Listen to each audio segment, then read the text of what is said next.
আমার দাদা ইয়াকুব নবী বলতেছে ইউসুফের কথা শুনে, তোর দাদা, আমার দাদা, তোর বড় বাবা হযরত ইব্রাহিম আলাইহিস সালাম জীবনে এত পরীক্ষা দিয়েছে, 33টা পরীক্ষায় তিনি পাস করছেন। আল্লাহু আকবার।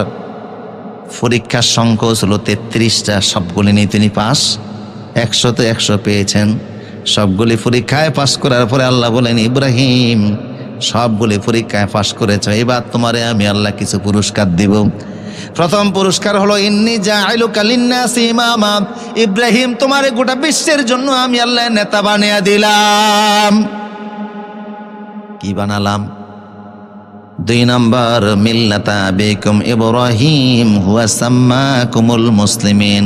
2 নম্বর পুরস্কার হলো গোটা বিশ্বের মুসলমানদের জন্য তোমার জাতির পিতা বানিয়ে দিলাম।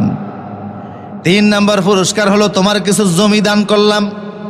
ফিলিস্তিন এলাকায় ইব্রাহিম নবীর আল্লাহ কিছু জমি গিফট করছে। সুবহানাল্লাহ বলবেন না?